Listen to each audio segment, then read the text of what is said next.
I'm Richard G. Nixon, and it's my pleasure to introduce you to my friend Charles F. Abbott. Mr. Abbott is a sought-after attorney, a successful author of several best-selling books, a professional speaker, and a wonderful seminar leader. Mr. Abbott has developed the most successful direct marketing program ever devised. He really knows what he's talking about. He has personally sold over $25 million worth of product by direct response marketing. Let's listen to Mr. Abbott as he talks about the 7 steps to acquiring wealth, what he calls the millionaire mindset.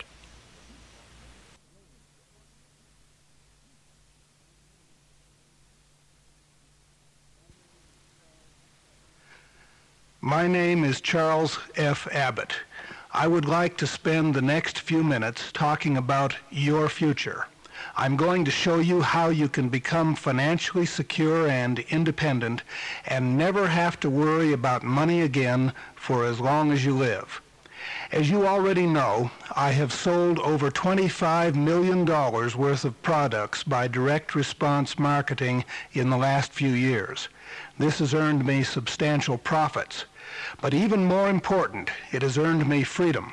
Freedom to work only if I want to, freedom to buy the things I want, and the freedom to spend the hours I work doing something I really like to do. I'd like you to ask yourself a serious question. Are you now where you want to be financially? And now let's get real specific. Are your material needs satisfied? Do you have that boat that you want? Do you live in your dream home? Do you drive a new Cadillac or a new Mercedes if that's what you want? Do you have enough laid aside for your retirement that you can quit work and continue to live as you now live? Can you afford to send your children to a good college?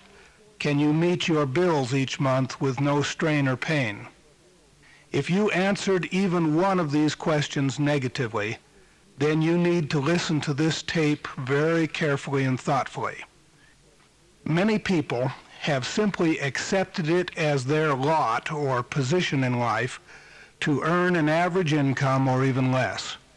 They have long ago given up, and they've even made excuses to justify their failure to become wealthy.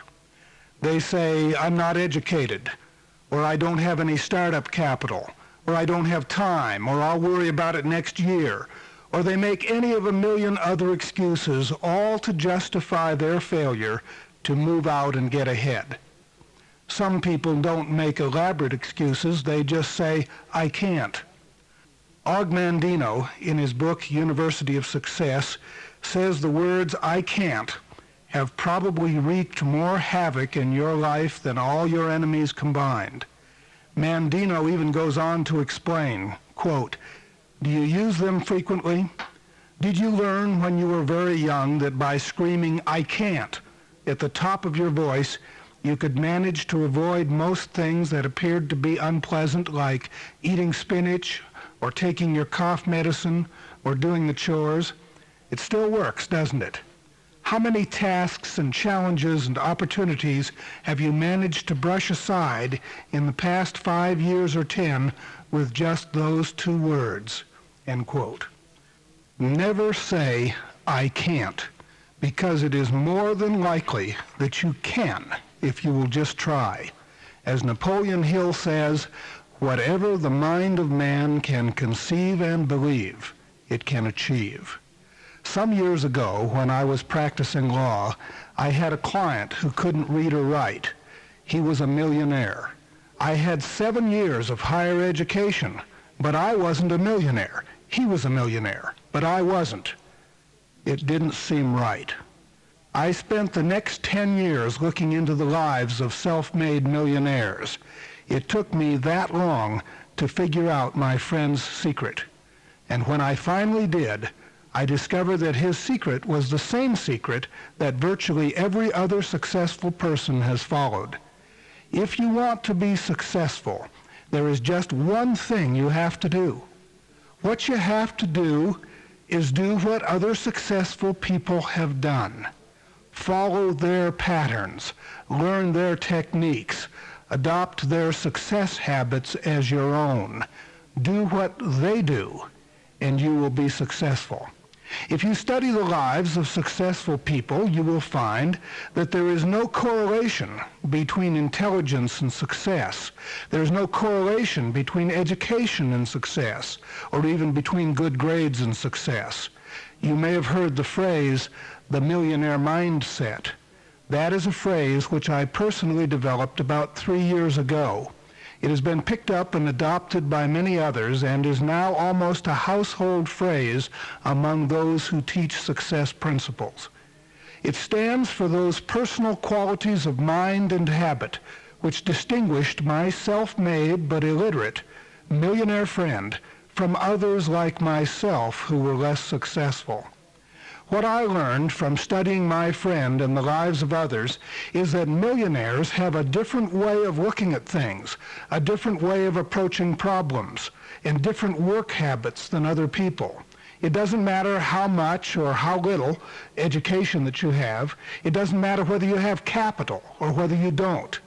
This tape will cover 7 steps which you must take in order to become financially independent, even a millionaire, if that is your goal.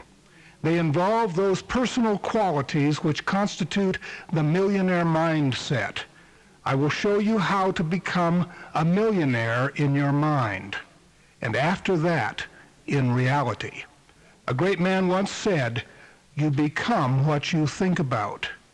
If you develop the millionaire mindset, you will achieve success. Step number 1, decide that being poor or even average is a totally unacceptable way of life.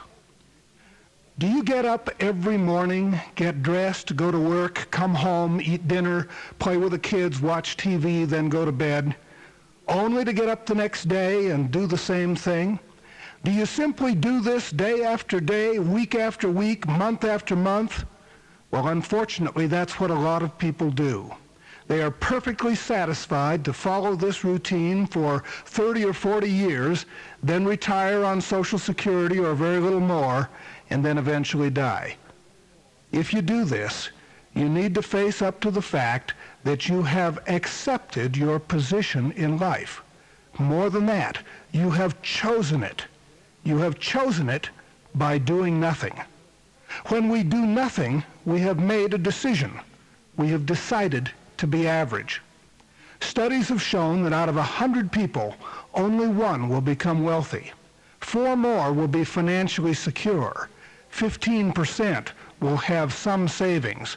But 8 out of 10 will be flat broke most of their lives and retire to the poverty level of Social Security. Assuming that you are among the majority of people who are unhappy with your financial status, you are in one of 3 situations.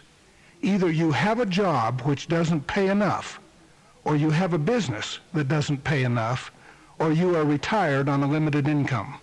But no matter which category you are in, if you put off taking immediate action to become more successful, either by improving your existing business or starting a new business, such as real estate or direct marketing or whatever, for even 1 more day, you have chosen to stay right where you are.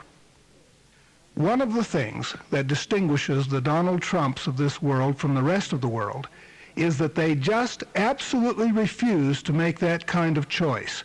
They refuse to be ordinary when it comes to making money. They dare to dream big dreams. If you're going to be successful, you have to dream big dreams. You have to visualize yourself at the top of the heap. You need to imagine yourself rich, living in that mansion, driving that Rolls Royce. What do you think poor people think about most of the time? They think about being broke. They think about struggle. They think about what they lack. Do you think rich people occupy their thoughts with what they don't have? No. They think about wealth and affluence. Studies have shown that virtually all millionaires knew they would be wealthy before they became wealthy. They became what they thought about. The reality of the world became simply a reflection of what was already in their mind. You must have heard stories about millionaires who became bankrupt and then made their millions all over again. That's common. I have a friend who was a millionaire at 21, bankrupt at 22 because a partner stole all of his money. And then he went on to become a multimillionaire at the age of 25. The interesting thing is that the way he became a millionaire the second time had no relationship at all to the way he did it the first time. This fellow could probably find 10 ways to become rich, maybe 100 ways, because he simply refused to be poor. He would not take an ordinary job or operate a business which did not offer highly leveraged returns, because he knew that an ordinary job or business is simply a dead end to nowhere. Now is the day to take charge of your life. Just simply refuse to be poor. Imagine yourself rich.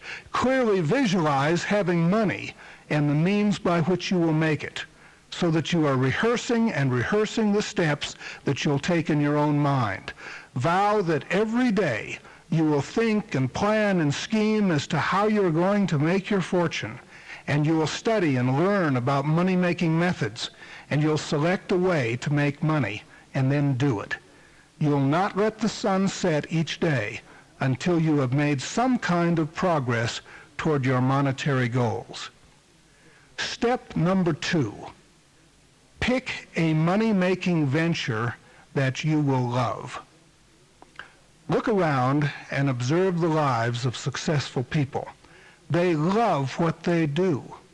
It's possible, but not very likely, that you can be successful if you don't love what you're doing. If you choose dentistry as a profession, you probably won't be a good one unless you love it. But if you do love it, you'll wake up in a cold sweat in the middle of the night thinking of ways to improve your office or to improve your techniques or to improve your marketing. Millionaires tend to be workaholics, not because they love to work, but because they love the work they do so much that they can't distinguish it from play. Their work is their play. Studies have shown that most business executives and high achievers work a 60-hour week. They do it because it's fun. I know that to be a fact from my own experience.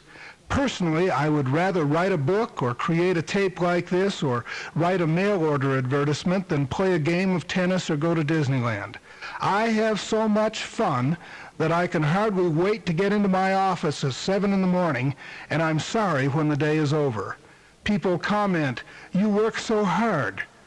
But I really don't work at all, in my opinion. It's all play and great fun. You'll find that you'll be paid in direct proportion to the value of the service that you perform. That means if you want to be paid a lot, you have to be good at it. Now, how can you be good at something that you hate? You cannot be excellent at something you hate. The sad thing is that most people spend their lives hating their jobs, hating their financial position, and many of them even hate life. If you're in that position, you're wasting your life. For your own self-esteem and happiness, you need to get into a field you love and in which the excellence that is within you can come forth. The opposite of excellence is a commitment to mediocrity. Think about it. What distinguishes a Horowitz from me so far as piano playing ability is concerned? He was the greatest in the world. I can't play a note. I tried to learn once about 15 years ago, and I lasted for only 10 lessons. Now, why was that? It was because I didn't particularly enjoy the learning process. I had to force myself to practice. Horowitz, on the other hand, practiced 10 hours a day or more. All of his life he practiced. That's what made him so good. But do you think that he would have practiced this much if he didn't love it? The reason Horowitz developed into the world's greatest pianist is that through some mental quirk, even as an infant child, he loved the piano. When other children were outside at play, He was inside practicing the piano, and for him, that was play. He loved it more than baseball. But Joe DiMaggio, he didn't like the piano. He loved baseball. And you can go down the list of highly successful people. You will hardly ever find someone who's a big success at anything who doesn't just love what it is that they do. The Billy Grahams, the professional athletes, the great school teachers, the roles of the wealthy are all composed of people who had a special love for their chosen field. Every day, a smorgasbord of ideas is presented to you in one way or another. If you have attended one of my seminars, you have been presented with an array of wealth-building ideas. They are all different, just as every person in the audience is different. A method of making money that appeals to you might not appeal to someone else, but that's why so many different ideas were on the menu. But they all had one thing in common. They were all money-making methods that require little or no startup capital, no college degrees, and which can be entered into out of your own home in your spare time without quitting your job. What you need to do is to pick one or more of these methods that suit your unique qualities and that you feel you would like the best. If you do that, you will have taken a giant step towards success. Step number 3, educate yourself. Even though my friend could not read or write, don't think he was ignorant about the business that he chose. He knew that business backwards and forwards, and there was no detail of it that escaped his attention. Highly successful people never stop learning. They continually hone and polish their skills by listening to tapes, by attending seminars, by reading books, and talking to other successful people in the same field. Don't think you can go into the direct response business or the real estate business blindly. You will have no more success than if you tried to open a surgeon's office without attending medical school. Take advantage of every opportunity to learn from experts who have traveled the same path before. In my mail order course, for example, I show you how to write powerful headlines and advertising copy, how to get your advertising run at very little cost and even for free, and how to make a profit from a break-even ad. There is no reason why you should try to reinvent those wheels by yourself when you can learn from my experience. Self-made millionaires may not have any educational degrees, but you will be hard-pressed to find one who is not an expert in his field. I have another millionaire friend who can read, but brags about the fact that he has only a third-grade education. He got his start by finding a source to manufacture manhole covers cheaply, and he cornered most of the market in this product. That was many years ago. But obviously it put him into a position where he could learn more about the steel industry, because recently he bought a huge mega-million-dollar steel mill. Do you think he understands the steel industry? I'm sure he does. And he learned what he knows by pitching into the arena, by associating with others in the industry, and by a lifetime of study, the kind of study that you can't do in a university. If you want to become involved in real estate investing, you have to start by learning about it. If you want to become involved in direct response marketing, you have to start by learning about it. How do you start?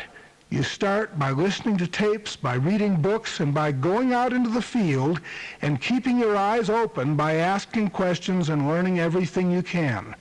Soon you carefully begin testing your ideas. Maybe you buy a property. Maybe you find a product to sell. But the important thing is it will never happen unless you make it happen. You can't do it by just going to that boring job day after day. You need to get started. And now is the time to do it.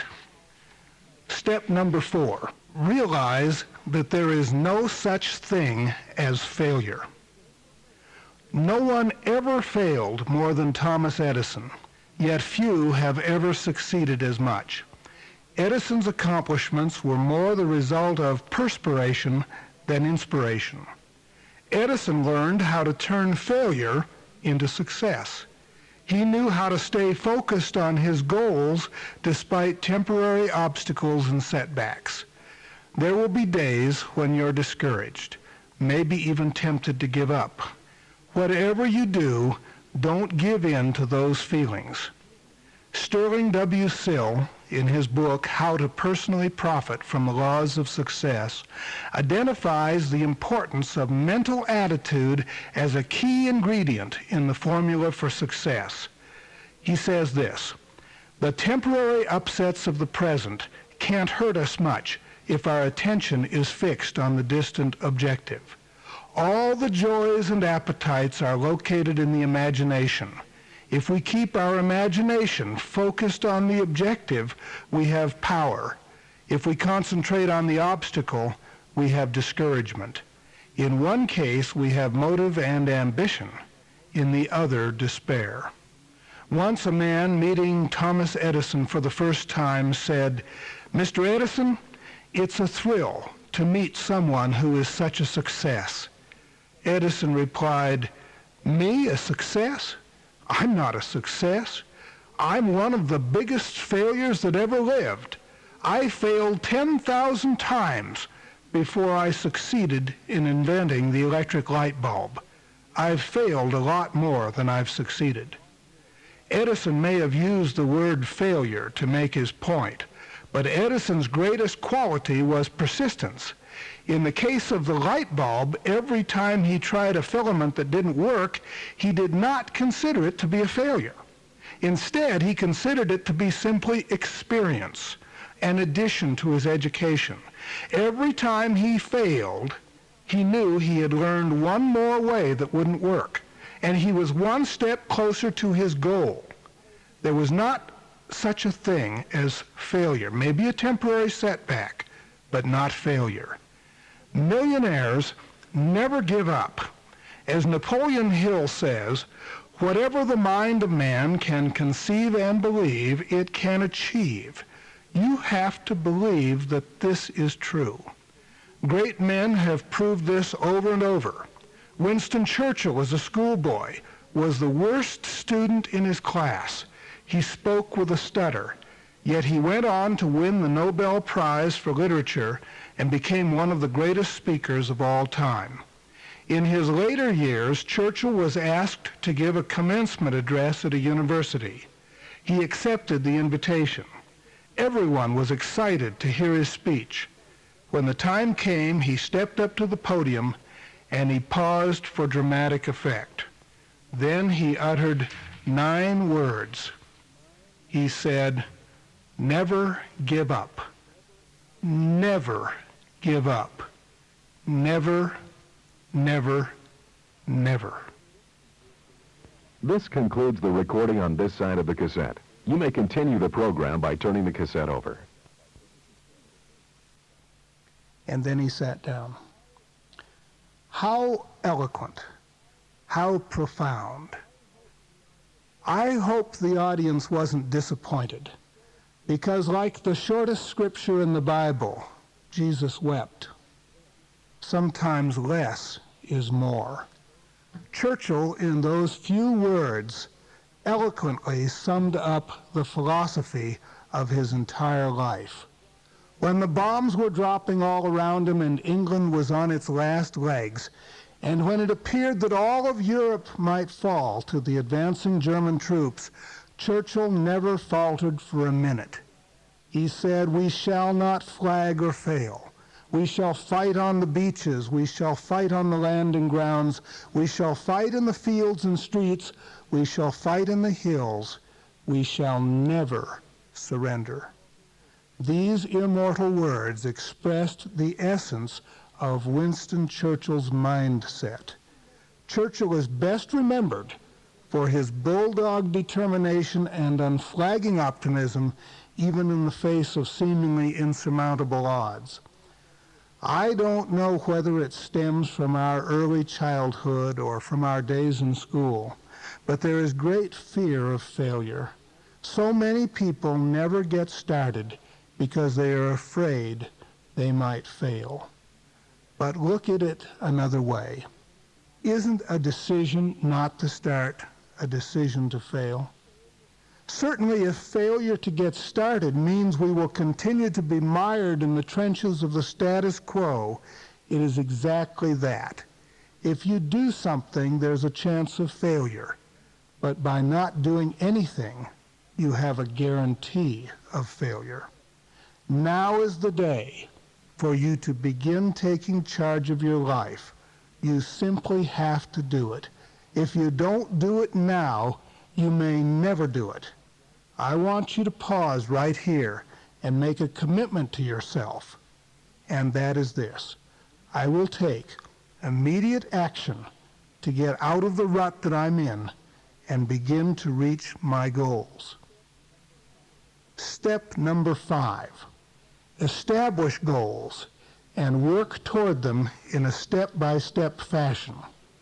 If you're going to succeed, you have to know where you're going. Decide what it is that you want out of life. That's your ultimate goal. Then break it down into what you have to accomplish this year, and then what you have to accomplish this week, and then what you need to do today and tomorrow. You've heard the old saying, it's possible to eat an elephant if you take it a bite at a time. It's true. And the other thing that's true is that if you don't think about eating the elephant a bite at a time, but instead just look at the whole task before you, you'll be so discouraged you may never even try at all.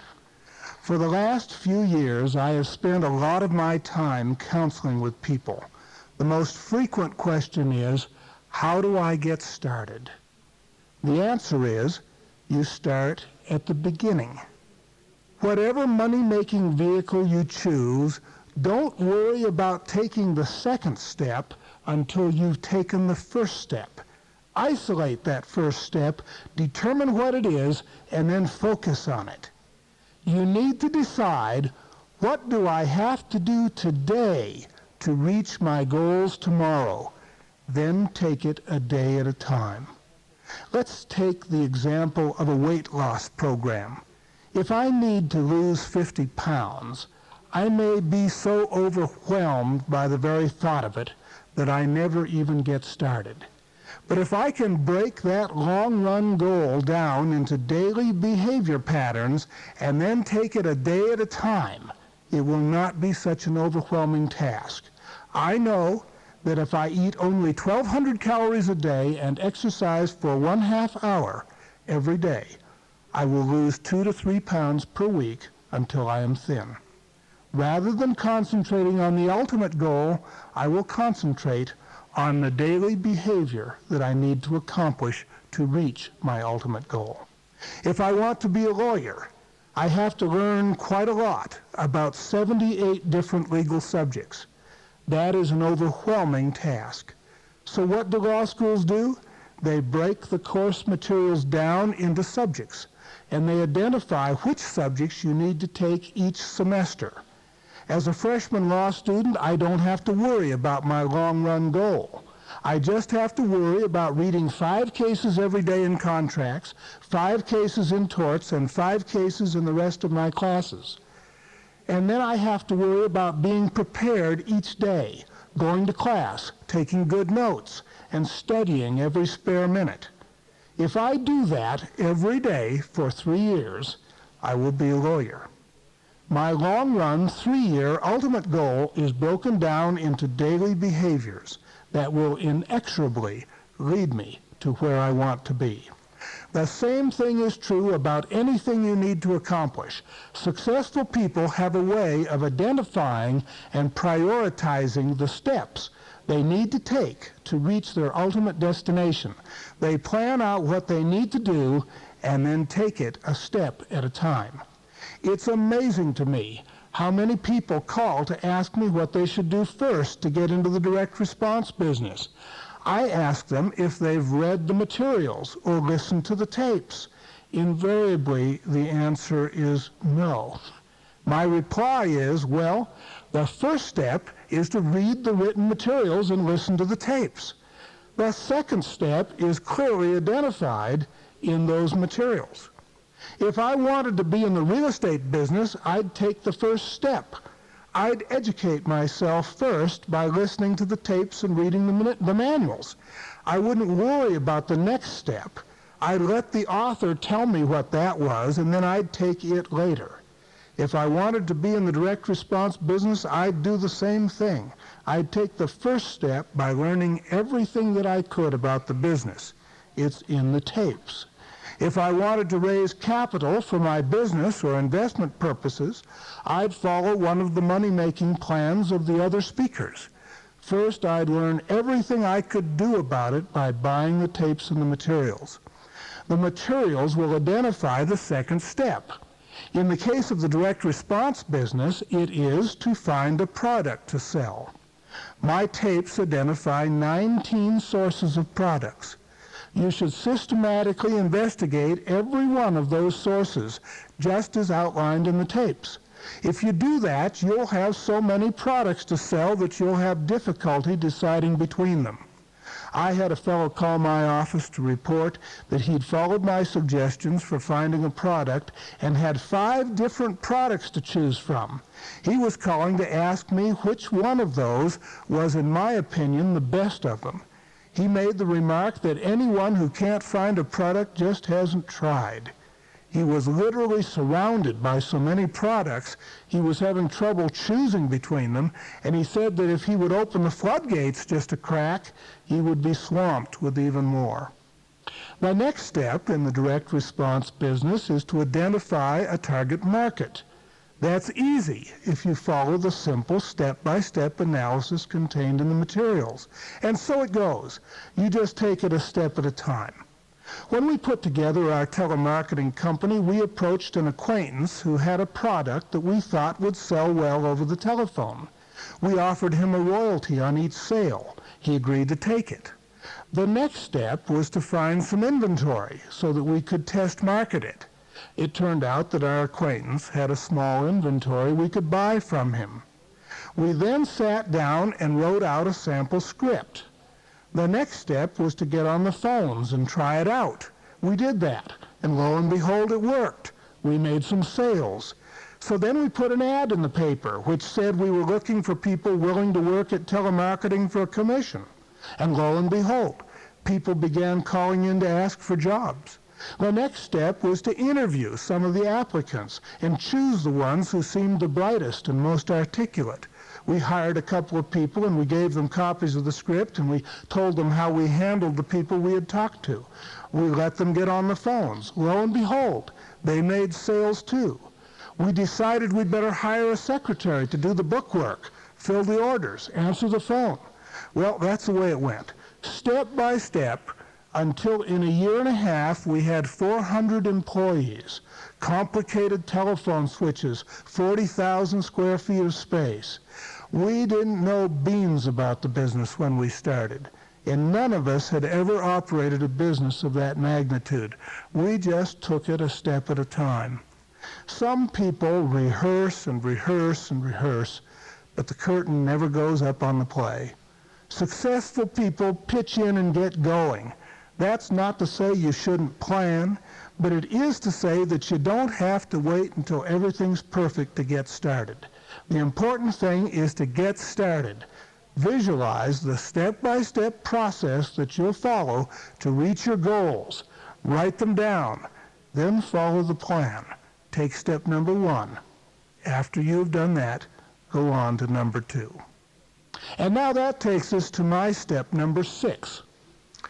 Associate with people who are already successful. Don't associate with negative people. Their negative attitudes will rub off. Associate closely with those who now are where you would like to be. If you want to gain wealth or even become a millionaire, then you need to rub shoulders with those who have already attained that goal.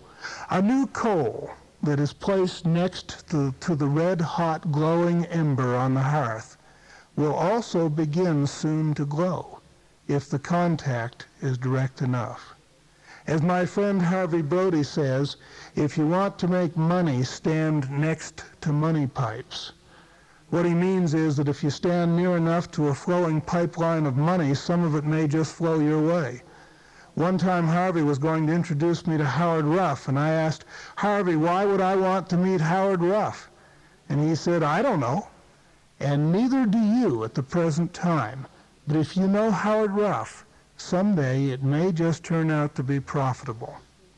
Almost every successful person I know owes his success to an association with someone else who was successful. When I got started in the direct response business, I was lucky to meet Joe Carbo. I studied what he had done in the business, and I bought his book to learn his techniques. Later, I became acquainted with Gary Halbert. I studied what he had done in the business, and I read everything he'd written on the subject. In later years, I've been able to pass on some of what I've learned to others. I remember one time when a young author of a nothing-down real estate book, fresh out of college, brought his rough draft to my home and sought advice on how to get it published. I shared some information with him, and sure enough, he got his book published, and it became one of the most successful and profitable books ever written on the subject. The author made millions from it. People ask me how I can spend so much time talking on the phone with people. Well, one reason is that it's a way of repaying a debt. I feel that if people of the stature of Joe Carbo could take some time to help me, then I ought to be able to take some time to help others. And invariably, I learn from these conversations, and sometimes even come across deals that might lead to a profitable joint venture. In this life, a person is compensated in direct proportion to the service he or she renders. That is another success quality, to always be service-oriented in what you do. If you do that, you may not always know exactly how you will profit, but you will. Never miss an opportunity to associate closely with someone who has already made it. Let the attributes of the millionaire mindset rub off on you. Adopt their attitudes, their work ethic. Learn how they think. Learn how they tackle a problem. If possible, get close enough so that you can bounce your ideas off them and get help on your project. Do you think that if you could live in close association with H. Ross Perot for a year and have his help, that you could make money? I have no doubt that you could. Often the secret to success is to have a mentor to help you identify the step-by-step process you need to follow to achieve your goals. Be careful when you pick your mentor. Sometimes the ones we listen to are the worst. You may have friends or family who've tried to discourage you. I know what they told you. Their line is always the same. I've heard it 100 times. You can't become a millionaire. Don't waste your money. It's impossible. All I can say to you is this. Consider the source. Are they millionaires? How do they spend their spare time? Is the biggest goal of their life getting to bed on time and sleeping as long as possible? Do they fritter away their days engaged in meaningless activities such as card playing and crossword puzzles or watching television? Is the high point of their life a large indigestible meal, an evening of excessive drinking, or escape at the movies? Are they buried in a job that's getting them nowhere? Ask yourself, what are these cynics doing with their lives? Above all, don't seek their advice. If you want advice, talk to someone who's successful. That person will never discourage you from trying to reach your goals. Richard M. DeVos, the president of Amway, wrote a book entitled Believe. In it, he writes this, quote, "Why do so many people let their dreams die unlived? The biggest reason, I suppose, is the negative, cynical attitudes of other people. Those other people who are not enemies, They are friends, even family members. Our enemies never bother us greatly. We can usually handle them with little trouble. But our friends, if they are naysayers, constantly punching holes in our dreams with a cynical smile here, a put down there, a constant stream of negative vibrations, our friends can kill us. A man gets excited about the possibility of a new job. He sees the opportunity to make more money, do more meaningful work, rise to a personal challenge. The old heart starts pounding and the juices begin to flow, and he feels himself revving up for this stimulating new prospect. But then he tells his neighbor about it over the back fence one evening. He gets a smirk, a laugh that says, "You can't do that." A foot-long list of all the problems and obstacles and 50 reasons why he will never make it and is better off to stay where he is. Before he knows it, his enthusiasm falls down to near zero. He goes back into the house like a whipped pup with his tail dragging the ground, and all the fire and self-confidence is gone, and he begins to second-guess himself. Now he's thinking of all the reasons that he can't make it instead of the reasons that he can. He lets one 5-minute spiel of negativism or ridicule or just plain disbelief from a dream-nothing, do-nothing neighbor take the steam right out of his engine. Friends like that can do more damage than a dozen enemies. The only solution to the problem you face with these mindless detractors is to ignore them. Put as much distance between you and them as possible. Their attitude is exactly why 99% of the people in this world never make it. The Thomas Edisons and the Henry Fords and the Christopher Columbuses of the world never thought that way, and neither should you. There are a lot of people out there with no more intelligence and no more backing than you who have taken charge of their lives and become great successes. There is no reason why you can't do the same. And that brings us to step number 7, my final step. Be an optimist. You will find, if you associate with highly successful people, that they are optimists.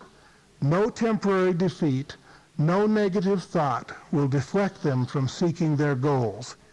Henry Ford once said, "Whether you think you can or whether you think you can't, you are right." Believe in yourself. Accept total responsibility for your own life. Without knowing you personally, I can guarantee that you have every quality it takes to be successful. The main thing you need to do is take action immediately. I have a hunch you are of the mindset where you can do that. Otherwise, you would not be listening to this tape at all. Can I be of additional help? I would invite you to call my office at 1-801-224-0486, extension 1, any weekday to see if I can help to steer you onto the path that's right for you. That's 801-224-0486, extension 1. I hope that you will not consume even one more day of your life without moving closer to your goals. Thank you, and I look forward to hearing from you.